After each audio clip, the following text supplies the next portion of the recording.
Okay, Sunday, 21st of September, 2025. So, Adrian's daily vlog, sharing smart stuff men should know. The compound social exclusion law? Compound social exclusion.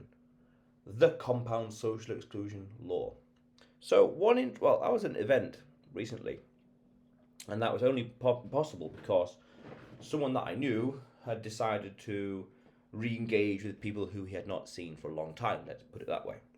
And then I realised that had this person declined the offer to go to this event for whatever reason and simply not informed me about it, so I was completely oblivious, that event would have happened, and the schism, let's say, the gap between this person and those other people would have only gotten wider and wider, meaning they hadn't seen this person for years and years, 1 year, 5 years, 10 years.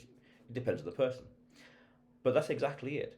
Had that event not been attended, that gap would have continued, and then next time when there's a big worthwhile event or celebration of any kind in a year or two or three or five, the chances are this person would have even been less likely to have been invited.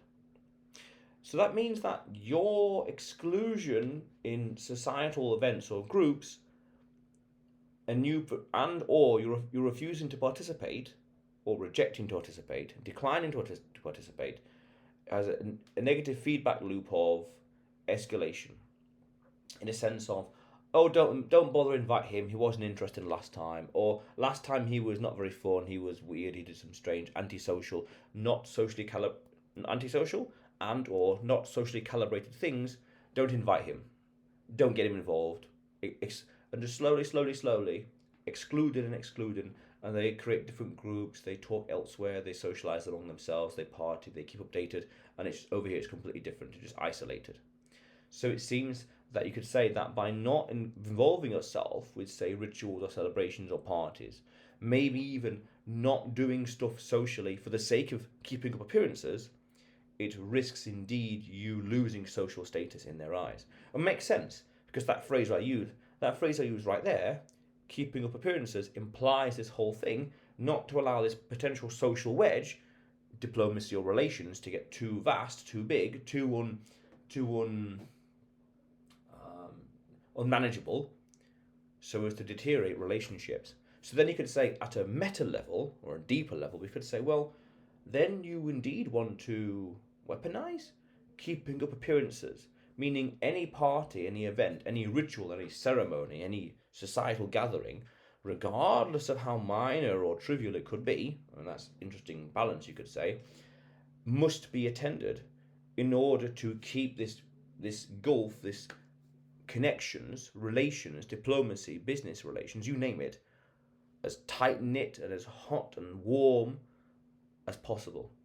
Because if you neglect these events and don't participate for too long, like this person could have done with this event, but chose indeed to participate, that gap becomes too unmanageable and relations deteriorate to the point where of social exclusion. Oh, I'm not going to bother to talk to him. Okay, ignore him, forget about him. Obviously, he's not interested. He had all these chances. He doesn't try anymore. Don't bother. Goodbye. Exactly. And then you could say, is it a law? Man, just speculative thinking. Insofar as human behavior, that's what's going to happen eventually. You just get excluded from the social group. Wow. Very interesting. And then we can go deeper to say, every time you say no, even politely, you're planting seeds. People register rejection as disinterest. It's possible. Even if you're busy, tired, or not into it, the pattern accumulates. All this, you could say the karma, really. All the no's accumulate, and it just gets okay, whatever. And more, they risk becoming more dismissive of you. Okay, don't bother to invite him. He's probably going to say no for the 10th time. Don't bother. And humans track patterns, not exceptions. Again, don't bother to invite him. We've invited him 20 times. He's always said no. Don't bother. Move on in life. Now, you could say a single refusal is excused. Plausible deniability. I did a video about this. Within reason. There's always some reason, and there's always some margin of error with things in terms of society and people. But a repeated refusal becomes your reputation. A repeated refusal becomes your reputation, and it risks getting out of hand, getting out of control. And you could say the bigger it is, the harder it is to bridge and restore relations because they're so cold. And compounded by time, it's just, you could say, well, we have nothing in common. Nothing in common anymore. Things have changed so much, it's just you're not part of life anymore. Or my life, or his life, or their life, and you name it. That's quite powerful. So then, as I said earlier, we may have to circumvent this and hedge against it by having a zero tolerance for going to these things. Always, no matter how small or trivial, go to it.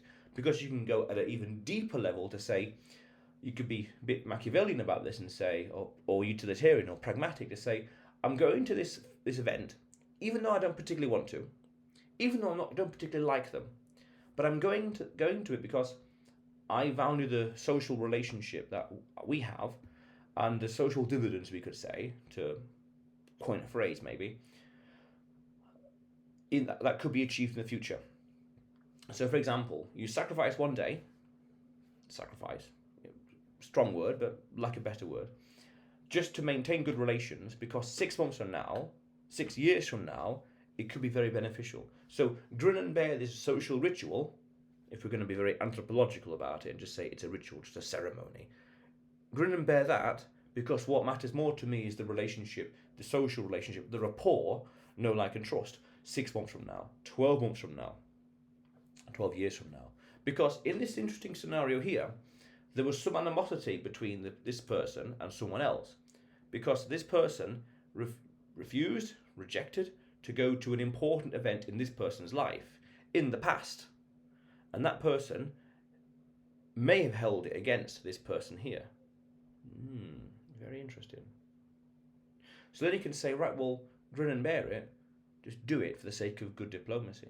But then we can go even deeper to say, right, well, actually, over time, through scarcity and just missing and not seeing someone, that time and scarcity paves over and heals, we could say, this animosity between the parties. You didn't do something important for me, you weren't there. Okay. But years and years later, wow, I missed you. That the pain, so to speak, of missing is greater than the pain of you caused me because of not doing something for me. Wow. That's powerful. That's powerful. Scarcity, time. It's that cliche, time heals a lot of things. It kind of adds to that cliche, indeed, that little truism of life. But yeah. But this is a very interesting social thing to understand. The colder relations get, the harder it is to maintain them or rebuild them, restore them to the point where it just snaps and just so completely different, it's difficult. And then you can go deeper to say, well, it's been happening for so long, just the trajectories, the epistemic contrast, the differences between realities is so great. There could be fewer and fewer things in common. Interesting. Very, very interesting. But compound social exclusion, the compound social exclusion law, fascinating little societal thing, a way to analyse human relations. But otherwise, Adrian's daily vlog, sharing smart stuff men should know. Subscribe for more, and you will see me tomorrow.